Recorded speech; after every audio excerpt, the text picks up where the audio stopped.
Hi, welcome to Salt of the Earth. I'm Verushka Normando, and I'm a healing arts coach now located in Mount Shasta. And today I'm excited to introduce a wonderful, lovely new friend, healer, goddess, Nikki Benoit. I'm saying it right. Um, we're speaking and sharing today from Florida, and we have a yummy, awesome, juicy, transformational retreat planned for June 10th through 14th this summer on Mount Shasta. And we have a lot of incredible energy medicine practices in store and a lot of offerings. And yeah, I just wanted to introduce you to this incredible woman that I'm so honored and delighted to collaborate with. It's just once in a blue moon that you really connect with someone and immediately, hip to hip, we are sisters. We are ready to sit in circle together. And we'd be doing this no matter what. And this is what we do. And that's why it's just this beautiful organic connection. So she is a yogini and is all about vibes up, does the Vim Hof method, and is just totally enthusiastic about water fasting, veganism, health, energy, is a Reiki master. And we will also be offering a Reiki upgrade during our retreat. And regardless of retreat or not, I am so honored for you to meet Nikki. Nikki, I would love for you to introduce yourself and how you refer to yourself and what you do. And welcome. Oh, Verushka, you just took the words right out of my mouth. What a treat to know you. It was that one divine day at our sister Rachel's place on Mount Shasta. And I realized right away, I'm like I'm vibing with this girl. There's a vibe here. And there's been such a rightness with our connection. It just feels like a truth. Yeah. I don't know that there's many words beyond the word truth to really capture it, but I'm just touched. I'm grateful. And thank you to your beautiful community for tuning in and being on this journey with Verushka and everyone that comes aboard. So I live here in South Miami and was guided to come here by my intuition. I am considering myself at this point a spiritual energy coach, but that's a very vague label that I've tried to piece together using like ones and zeros to capture what's birthing through me. As Verushka stated, I have these modalities that I've aligned with in my path up to date that have really supported me in my own growth and expansion. And working with clients here, I'm seeing their expansion as well, dismantling from limiting beliefs and patterns and ways of relating to themselves. And so these modalities there's still more to come, and I'm birthing some new ones. And I just feel more than anything and more than ever, maintaining my own divine connection to the flow of cosmic information and loving myself and unplugging from those limiting beliefs and those programming so that I can shine whatever wants to shine through me. I have a visual of all of us being stained glass, and source light is the beautiful light of the sun. And depending on what we inherited at birth, what we developed through our experience, what radiates past us with the sunshine can be dull or blocked completely or just distorted. And so I feel like whatever it is I'm here to offer for myself or others is just cleaning away all of those distortions so that we can express source light in our own unique way. And it feels yummy. If there's a quote to summarize what guides me, it's whatever feels yummy. And that doesn't always feel good, as we know, when we're on this path of expansion. It can be kind of like bricks to the head sometimes, but I've come to a point where I surrender to those and I feel gratitude, maybe not in the moment always, but in the big picture, that even the bumpiest parts of the road offer the brightest, most powerful gems that enabled me to be of greater service. So again, it's a treat to be here, and excited for all that we co-create. Beautiful. You just have such amazing energy. Um, I'm curious, we happened to meet at like an 11/11 portal activation. I actually don't remember the title. So under auspicious circumstances, right in front of the mountain, mountain view. And so we started speaking about this modality that you've learned, and I feel like I've been exposed to everything and have heard of everything, but I had not heard of Havaya. And that's something you're going to be offering. Is there something you'd like to share, how that came into your life and why you like to practice it? Yes, thank you so much for that. Havaya is a Yiddish word that means basically universal connection, oneness, if I could, summarize it. It's an experience that is currently alive in Southern California as well, here in Miami. But the parent practice is in Europe, and it's called One, Unique and One. And it's a practice of coming together for about 3 hours with others, 15 people max, so that you have a functional container. And functional is probably not the word, but manageable, I guess, if you can say, container of energy. Not manageable, whatever. But you come together in deep presence with others. And there's someone that does facilitation. We call them easers. And in this process, there's no hierarchy, there's no teaching, there's no advice giving, there's no conversations. So we're sitting together, and the person who's easing is kind of guiding the process of dropping in and breathing and checking in and expressing. And in this space together, we share to the circle. So we're not sharing what's alive in us to anyone. And there's no need for feedback or comments or anything. It's really just to radiate whatever is wanting to come forth, if anything, because you have full autonomy. You can just lay down and sleep if you want the whole time. That's totally fine too. But it's about mostly unlearning the conditioning of people pleasing, meeting others' expectations. Shoulds are probably one of the most toxic things. Shame, right? A lot of times we don't express our truth out of shame. We're ashamed of what we feel or what we're thinking. But all that's dissolved. And in witnessing yourself express your truth, no matter what it is, and then having others witness you and you witnessing them witnessing you. Again, it serves to do the one thing I really feel called to do, which is dismantle and unlearn all that cloudiness that prevents us from truly shining like the stained glass window.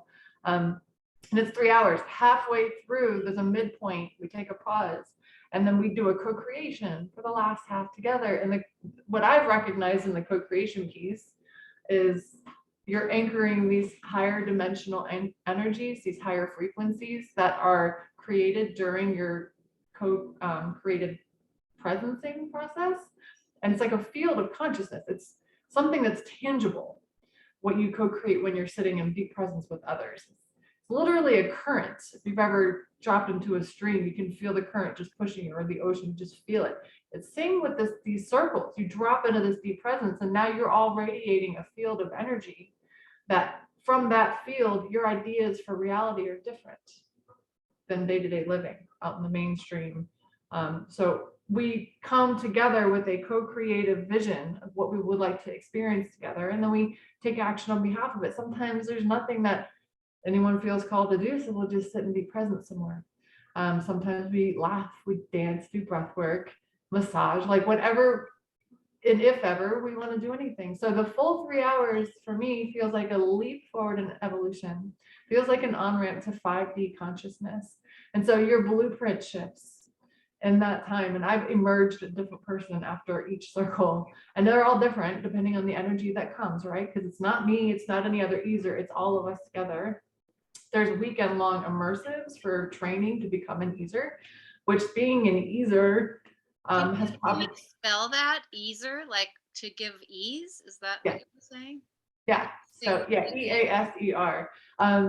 Yeah, that's kind of the word that best captures the role, because it's not a teacher. It's facilitator feels a little too rigid, but that is ultimately what easer means, because we don't have an influence, right? Like we don't maintain a role of manipulating things or making things happen or playing therapist, because there's no therapist.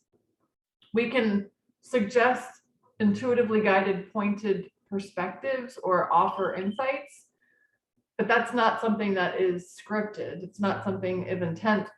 Some easers have attended or participated in these circles, and not said anything to prompt anything out of anyone, but rather just sitting in that field of deep presence. So the weekend long immersives are kind of a training process for us to see what the different pillars of the process are like. But Havaya has changed my life. A dear friend of mine in Southern California, during the COVID quarantine shutdown, had messaged when we were chatting, and she had changed. I watched her emotionally shift to such a light, free place. And I'm like, what's going on with you? And she's like, I've been going to these Havaya things. They're like meditations, I think. I don't know what they're called, but I watched her life transform over just a few short months. And she's like, Nikki, you are totally an easer. I would love to just fly you out here for one of their weekends and you can just try it out. And they have a 1 hour Zoom call every week for the easers, or even, deep practicers of presence to join in. It's just an hour long check-in, a culture call. And so they said, well, why don't you just join those and see if the energy resonates? And it totally did. So I was on an airplane and I flew to LA. I'm like, I don't know what's happening out here. Y'all are doing magic and I just want to try it out. So I jumped into my first circle and then a full weekend long immersive, completely convinced. So I flew back to Miami, ready to just dive right into the fray and become an easer. And we've done 2 trainings here already, and it's been less than 6 months. And I've been to LA 3 times, and I even brought them to the North Bay of California. I brought one to Havaya, or to Mount Shasta. I'm just in love with to Hawaii. Yeah, Hawaii. We'll totally go in Hawaii. Yeah, I'm so ready. I feel really ready to tell whatever this process is. For me, it checks the boxes, and I feel 5D is not kind of a spreadsheet consciousness. It's a fluid dance. So I'm ever evolving. I've been able to dissolve my control issues a lot, not completely. Dissolve my role as teacher, because I don't show up as an easer as a teacher, because it's not about me. It's not about me on this pedestal giving profound wisdom insights. It's not about that. It's about all of us being in this equal state, this equal field. And then each of us are valuable, inherent, seen, and worthy in our own right. Even snoring is welcome. Even rule breaking is welcome, right? It's just the things that have been so taboo, but they're true to who we are. So. Some of the most healing things I found on my spiritual path since I was 19, really recognizing that people, they're using all the words that I discovered 30 years ago. And then I get excited when they're using the words, but it takes forever to actually walk the talk, right? And so it's very so it's a wide range under this umbrella of evolution, right? And not to take any of that personally. And for myself, I have found that the most healing aspect are ways of thinking or being that provide permission. And so I love what you're saying, that whole permission, like, oh, you don't have to sit there with your spine straight or have to breathe a certain way, or like that it's all welcome, that there are not fields where that really exists for us to have transformation in that way. And so I'm so excited to be exposed to this opportunity and to dive into it more myself. And I'm curious if you have, besides you saying that you have less control, maybe patterns since then, can you share any specific like breakthrough or before and after, either in yourself or someone else? Yes, and Verushka, I love that you said that, because on the call today, we were just talking about the profound, life-changing things I've noticed because of my relationship with Havaya and these processes. Just my ability to be in relationship with others, including myself, right? Just easing my own life issues as they arrive. I have more tools now and more experience and presence and stillness, where I am able to create space between something that flares up in me or an external condition, and be the observer and not be attached and not be whipped around by what's happening.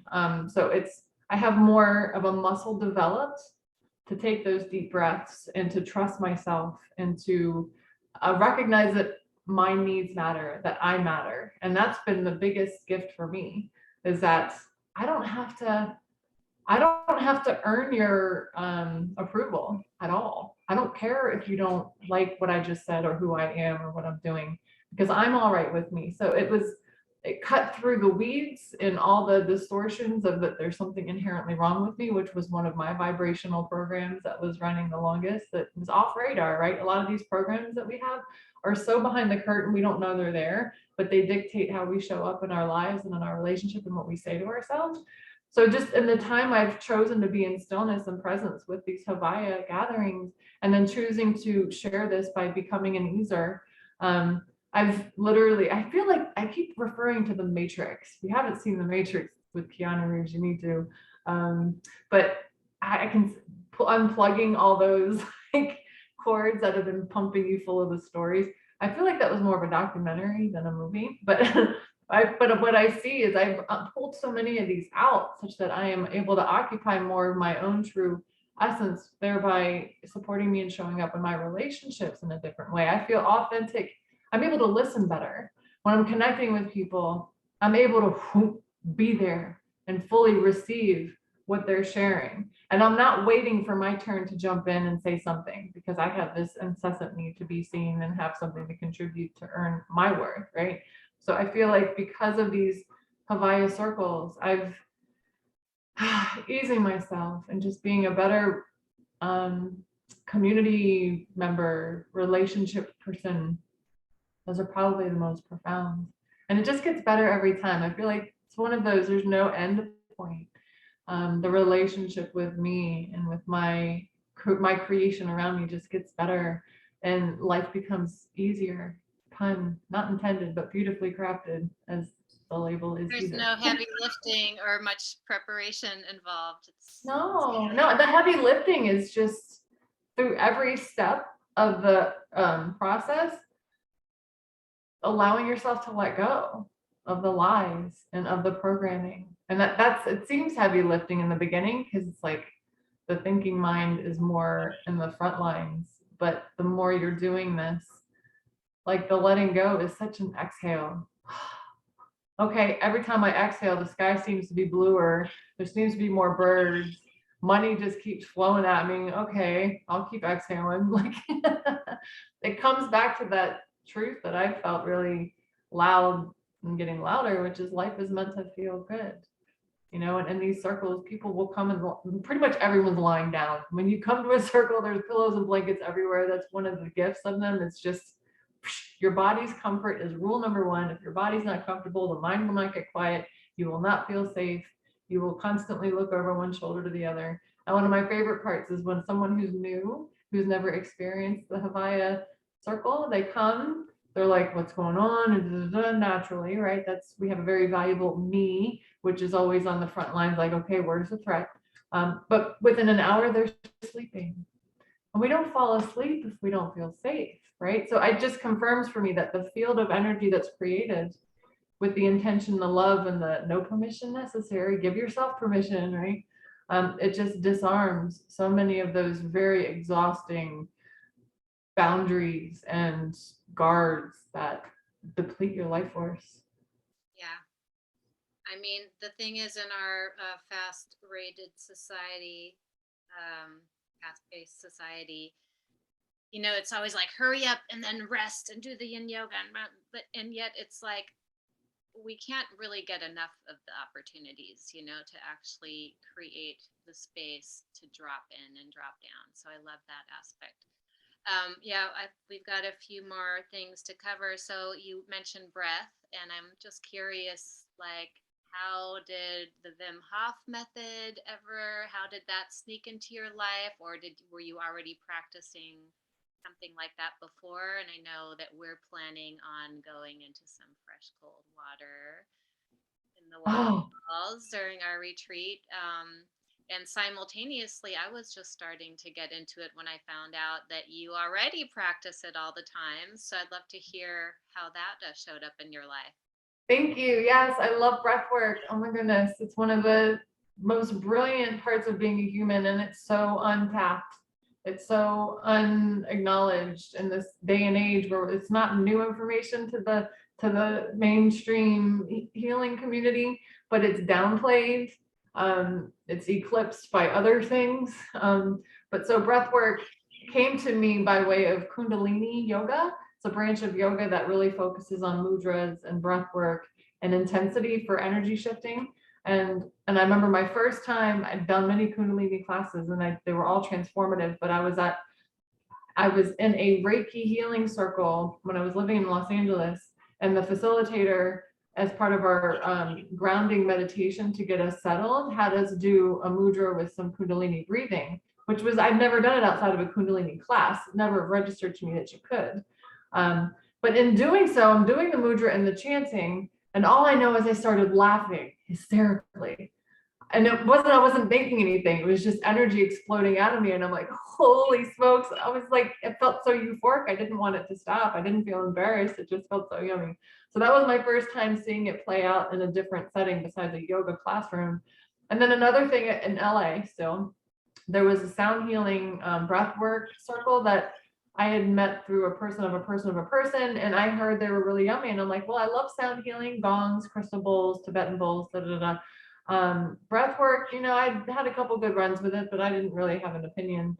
But so I went to attend one of these, and long story short, while I'm lying there having this breath work facilitated for me as I'm laying there, an explosion of sadness and crying, screaming loudly, and this church full of people erupted out of me. And then I had like these not technicians, I guess, these space holders, these three guys come and they're like coaching me, and they're like, it's okay, let it go, let it go. And I'm screaming, and I had no idea why, but it was like, okay, this is profound. Something is happening here with this breath work, with this energy shifting. And I, at this point, was already a level 2 Reiki practitioner, energy healing practitioner. So I was familiar with energy, but now this, I was way out of my wheelhouse. I had no idea.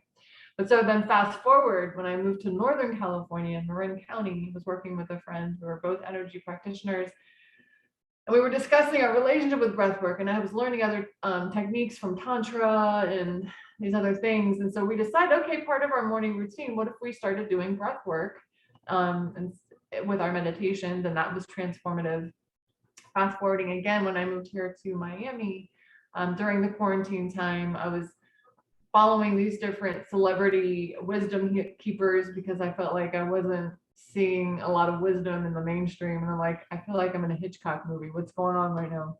But so I was on social media, and I saw Russell Brand, who I had seen in LA, and just things that he had said, his ability to question the conventional wisdom. I really appreciated that. But I saw, when I Googled breath work, I saw him doing breath work with this Wim Hof name, and I didn't know what that meant, but I listened and I watched, and it was 5 minutes, and I'm like, okay, well, Russell's doing it, let's give it a shot. Wow. So that birthed my passion for the Wim Hof technique. It's an 11-minute technique. I found the full video of Wim, and now with my clients, we do it before our Reiki sessions. I'm now teaching breathwork classes here in Miami as part of a wellness. And yeah, I'm very just passionate about incorporating it into my own life. It's literally, again, pulled me out of the frenetic, energetic mind chaos. It's brought my health back into a neutral state. As you mentioned, I do water fasts, water cleansing. So I'm bringing that to the community and hosting weekly support gatherings for that online, and incorporating breathwork with it. It feels like a soul bath, which translates to a blood cleansing, energy cleansing, oxygen cleansing. It checks all the boxes. So breath work, you guys, look into it. I'm so impressed and just inspired that you're doing it without even the motivation of having the proof to jump in the cold water, and that you're just bringing it like in front of before Reiki, or like sometimes it's nice that we have that challenge and then the proof, which I hate cold water, but then to have just done the breathing and then gone into the 50-degree ocean and then come out and going down there with down jackets, but then just standing there, it is beyond the mind. And I think we just need more experiences to prove to ourselves, like, no, it is kind of mind over matter, and the breath is so powerful and can transcend these senses and bring this vitality into our life. And so yeah, I'm so glad that you've got that covered. Um, I was curious, like, what brought you? Did you have an impetus that brought you onto the spiritual path or transformational path? Mm. If that Yes, changed yes. how you decided to dedicate your life to these modalities? Yeah. So I think most of us had some type of discomfort which guided us away from conventional ways of being. And my spiritual growth, I think, came, as far as I'm aware of, when I grew up in Maryland, small town in Maryland. And at the age of 23, all my friends were getting married and having babies. And I was still in my party stage. I'm like, oh, I don't have anyone to play with on the weekends. So I just had this shift in detachment of my hometown, that grip of the hometown smallness. And a friend helped me see that I could live anywhere in the world if I wanted to. And so I kind of had my first real shift in energy. I didn't realize at the time, but it was my first spiritual shift. Was I realized, wait, I could live anywhere and do anything. People backpack all alone through Europe all the time. It's been since whatever. I can totally do this. So that awakening was huge. I was 23. And so, yeah, in a couple months, I packed everything I own up and moved to Florida by myself, to a place called Clearwater. Never even been there before. But so from there, I just developed a life for myself and just kept exploring more of myself, putting myself in new situations, which is a huge part of any kind of growth, is always being in a new situation.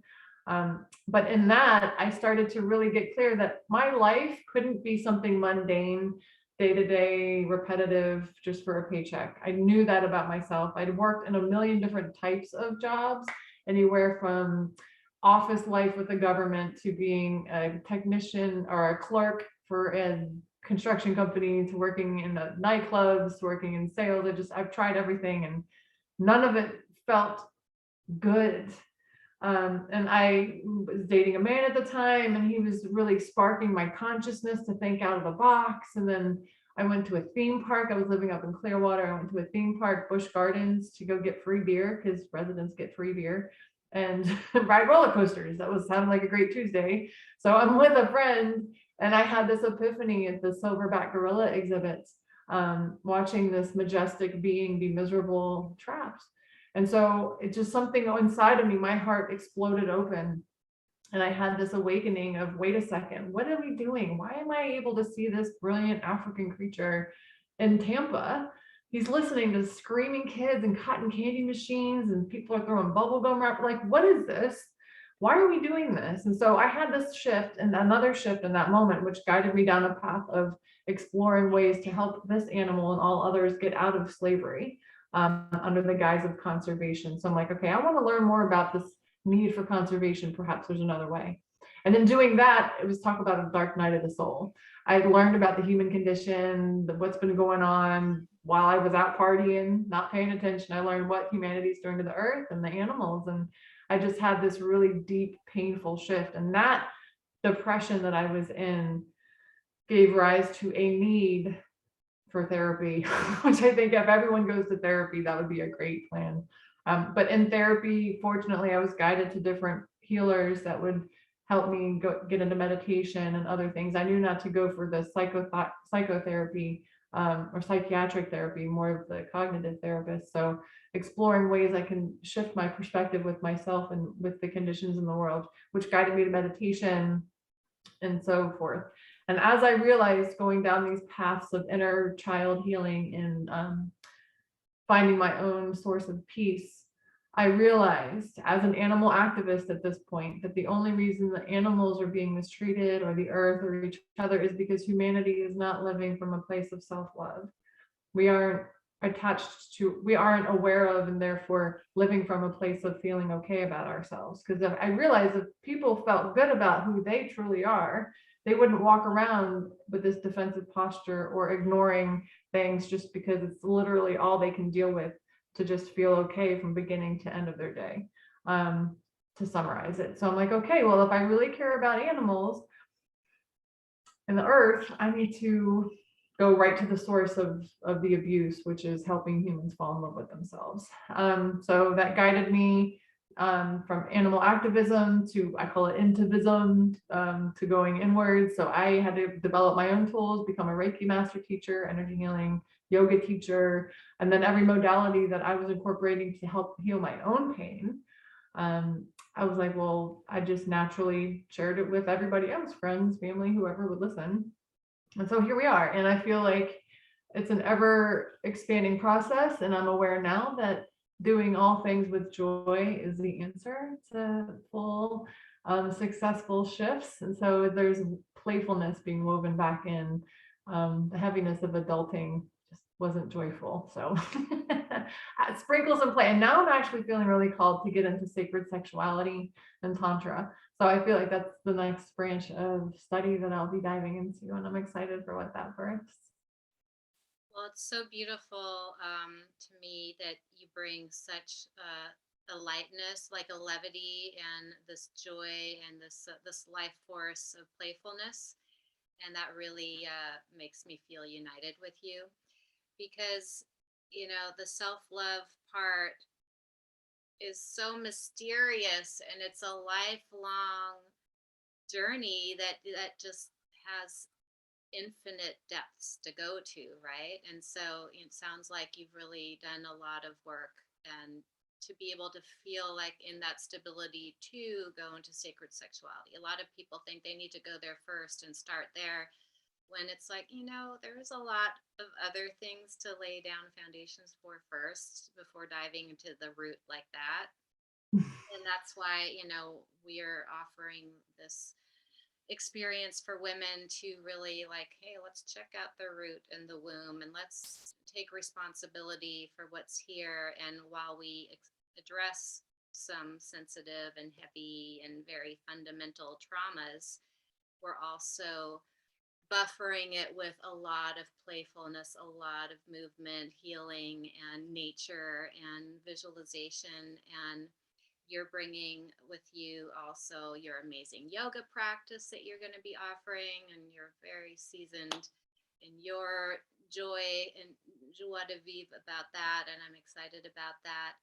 And your Reiki attunement, which if you are deciding to join us, we're actually going to have a month-long container pre-retreat where we're going to be doing a lot of pre-work already, which is going to be very valuable.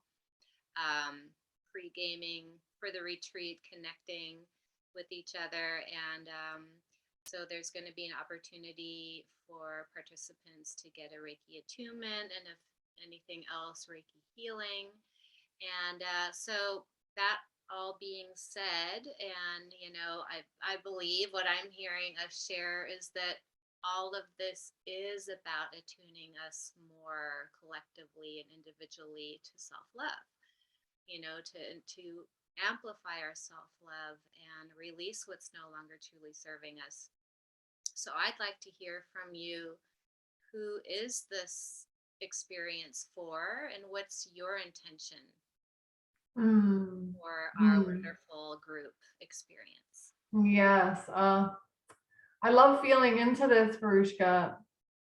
What I'm feeling really, our offering is going to welcome is every woman who has felt at some level that the depth of her womanhood, that her creativity, that her sensuality, that her sexuality, that her offerings and her playfulness haven't quite yet been fully accessed. Like I'm seeing a door with a key lock, and I'm feeling like what I'm experiencing just on my own, here in Miami. I kind of landed here almost 3 years ago in the role as teacher. So I've been really hosting classes, events, and then moon ceremonies every month, new moon, full moon, different ceremonies with another local healer. And what I'm seeing, and then with Havaya, what I'm seeing and feeling very clearly is that there's this field of consciousness that I've mentioned. It's so potent and it's so fertile. And when we come together with others with the similar intention, and we sit in this sacred space together, this is time tested.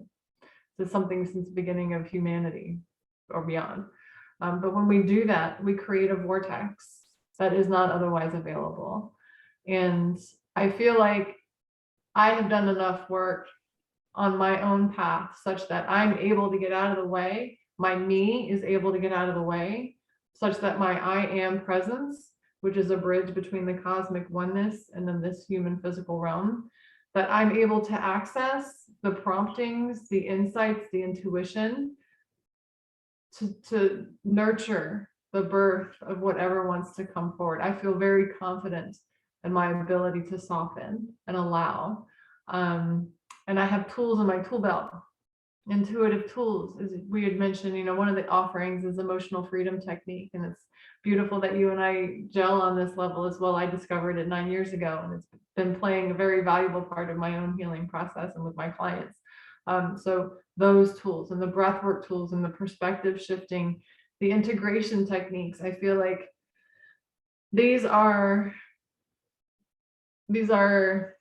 tools, these are aspects that I've collected over the years that they offer a sense of safety and a sense of validation and readiness. I've seen people transform in front of me in ways that blow my mind. I'm like, wow, look at what you just expanded into. And it's not from anything I did. It's from a space when we were together, and that I can fully see and feel and validate the energy of those around me such that they come into their own mastery. And that's one thing that's been coming through really loud and clear. Neither, you, Varushka, or me, it's not us doing this stuff. We're not doing the transformation for people. Rather, we are coming together and facilitating a sacred space for others to discover their own healer. They are their own master, their own leader. And so I feel very confident. And also, to the earlier point, it's so yummy. This is such a yummy way for me to spend my time and to share my gifts and service with the world, and my love of the earth and of animals and of the human and of the potential that we're here as birthing our new humanity, which is kind of my bigger vision, to be a part of the construction team for birthing the new humanity. I'm so lit up. I'm so lit up by this opportunity to help co-create whatever it is. No idea, but it feels so good. And it feels so good to be in that conversation. So I just feel like I'm very spirit guided. As I mentioned in the beginning, my intuition brought me to Miami. It was not a logical choice. I've been living very intuition guided, very intentionally for about 8 years now. And it's been getting louder and clearer and more rewarding with time, the synchronicities. And I just know that we are stronger and more powerful together.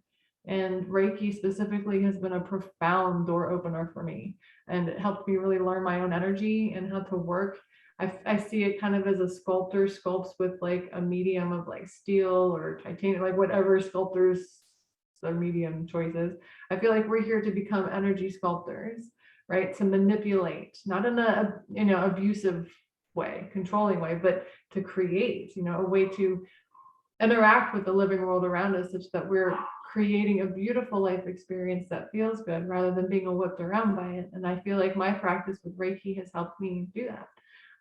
It's helped me tap into my Jedi capabilities, and I love sharing that with others. So I'm excited to offer this as part of it, either a Reiki attunement so that everyone coming will be a level 1 Reiki practitioner, or a healing attunement, which is basically the same physical steps minus, if you're already a Reiki healer, then you would receive an attunement, which is a boost stronger than a standard Reiki healing session. It's an amplification of healing. So I'd be offering either of those. And it's, of course, no one has to have either if they don't want it, but it's an offering that's included along with the training material. Since the typical class is 5 hours, we won't be doing the full 5-hour training class, but everyone will get the book, the binder with the materials to read up on the month ahead if they wish. I love that we're doing the month pre-retreat of nuggets that we're sharing. So, and that would be the binder as well for them to have materials for their training for becoming a Reiki practitioner.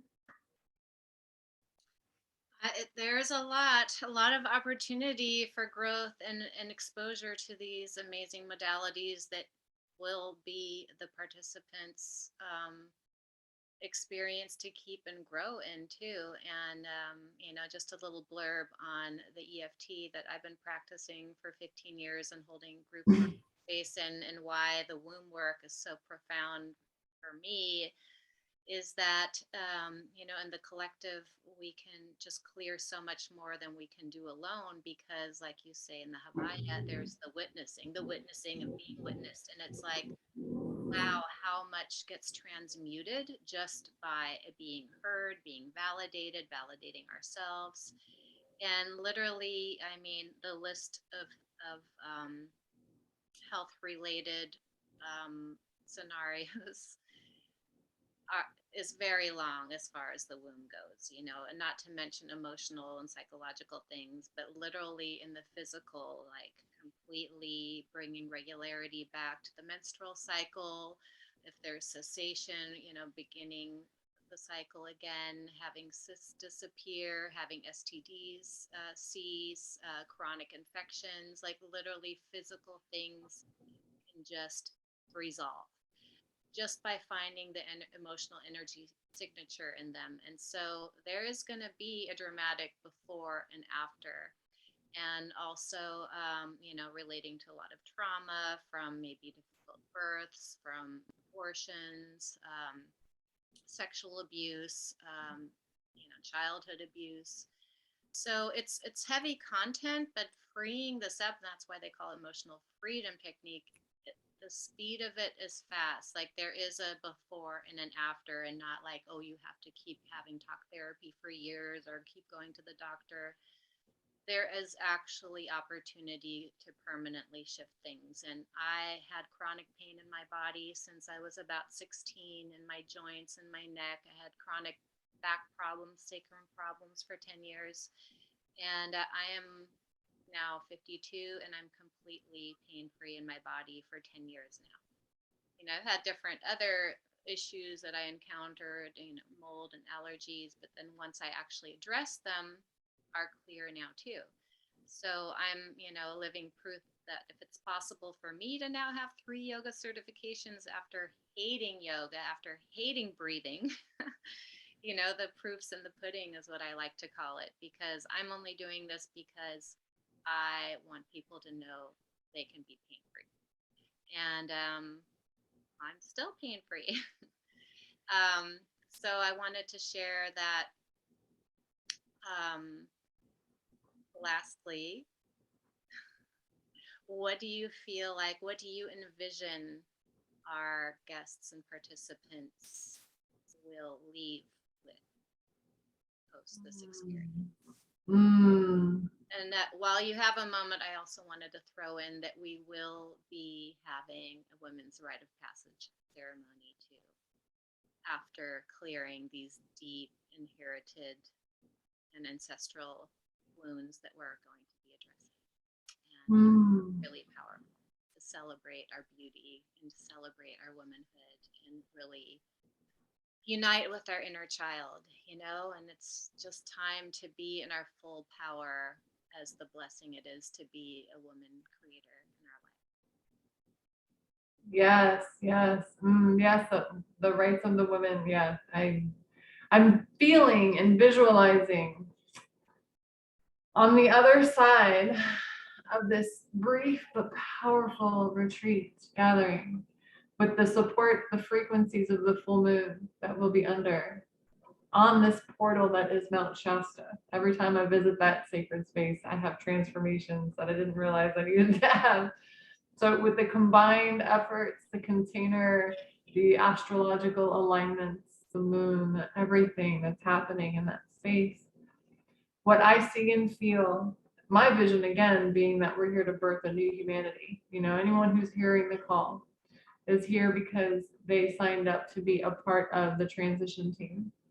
And so for us to be in that role, it's about cleaning up our inner space and allowing our profound divine light and gifts to come in and then express them.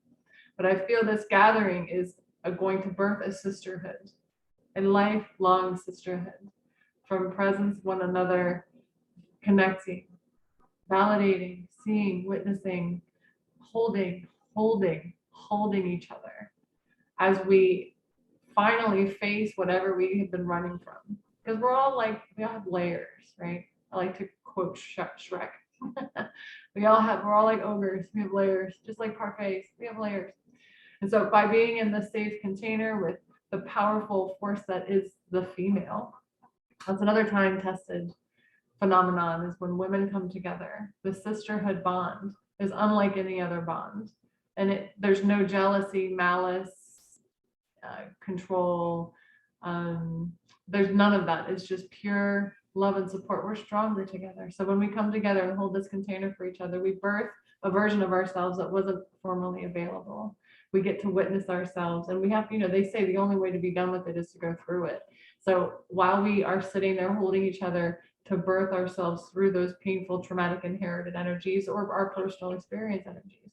When I learned about energy and continue to learn about energy, knowing that we as a woman were in our grandmother's womb. So energetically, the signature of our grandmother's experience, and then our own biological mother's experience, and then whoever raised us, as energetic beings, we are inheriting our culture, our hometown, our country, wherever we're inheriting all these energies. So we're kind of an amalgamation of all these stories, all this positive, but also very painful energies. But when we come come in presence together, we allow for the alchemy or the transformation and of birthing our new us. And it feels very impactful. It feels like a signature shift. It feels like a timeline shift. It feels like in that moment, frequency-wise, we step out of old limiting beliefs that we may not have known we had because we didn't have anyone reflecting it back to us. We didn't have the confidence or even the patience to look. But when you choose to be in a container, like with sisters in these conditions, we are able to wiggle through and really step into a life that feels good, our yummy life, to create something that feels, like I said in the beginning, truth. So I feel us walking away from this retreat with a profound new relationship with ourselves, which is the most important relationship besides our relationship to our higher power. Therefore, going back home and influencing our families, communities, worlds, and what I see is the New Humanity Foundation, which is the awakening of the goddess, the divine feminine, which the feminine's been suppressed globally for ages. And that's why the Dalai Lama was quoted saying that the world will be saved by the Western woman. And it's not because we're more important. It's not because we're better. It's because for so long, the imbalance was caused by us not standing in our goddess energy. And I've attended this Kute Blackson. He's a healer in Southern California, and he had the Man Breakthrough event, a weekend long immersive. And the message in his Man Breakthrough event that women would flock to these gatherings was, it's got nothing to do with the men, ladies. It's got to do everything with you stepping in your power. It's got to do with you no longer keeping the bar low, holding it out for letting these lower vibrating dudes to just kind of soak up your time and attention, and you're placating to their lower attributes. No, it's not about that. It's about you standing in your goddess so that you are now a vibrational match to your God. It's about us holding the vibration bar high, saying, nah, brother, you got to vibrate this high to ride this ride, period. And we're not going to wait. We're not going to wait. And I feel genuinely that when a woman rises and stands in her goddess self, feeling whole and true and aligned in the power that is her as a creator, that is what is going to snap the masculine, the fear-based masculine, out of their trance, such that they wiggle out of their old limiting ways and they rise up to themselves, not to us, but to their divine potential. And I think that's when we'll see the dance and the harmony that is possible with the human creation. But we have been playing small for a long time. We've allowed the abuses and the violence. We've been in people pleaser mode. We've been, mutilating our bodies to appeal to the lowest impulses of the male. We haven't been fully loving ourselves and knowing that pleasure is our design. We're here to receive pleasure, and we allow ourselves to walk in our world knowing that pleasure is our birthright.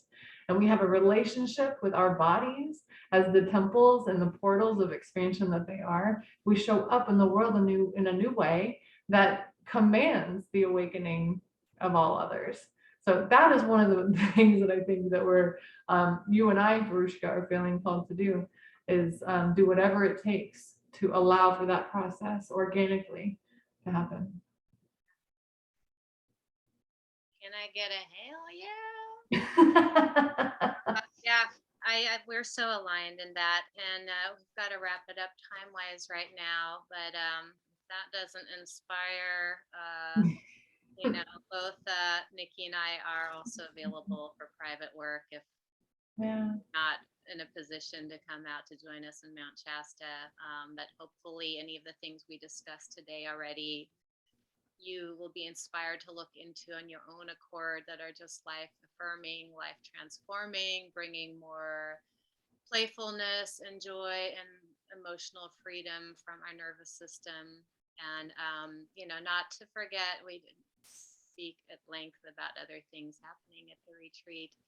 I'd like to add that it will be Nikki's birthday on the 13th. So that is also exciting to be, after the dirty work, we're going to be celebrating each other under the full moon, and having a full day outing to very special places that are all in the neighborhood, and making a visit to the mountain where, I have learned with my Hawaiian teachers how to approach the apus and bring the offerings and pray to our ancestors. And I'm not going to mention other places we're going yet. We're going to cover some ground and memories, lifetime memories.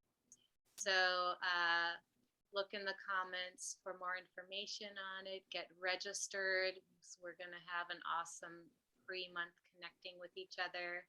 And Nikki, thank you so much for sharing with us today. Any last words? I'm so grateful for this opportunity, and I'm so grateful that the universe brought us together, because we're here to have a heightened service of co-creative joy and expansion and transformation. And I'm just tickled to be able to do this with you, and combine our yumminess on the beauty and mastery that is Mount Shasta, for this very sacred, timely, and cosmically driven process of womb healing. So, and thank you, community, for creating your own path such that we are here together. I'm excited.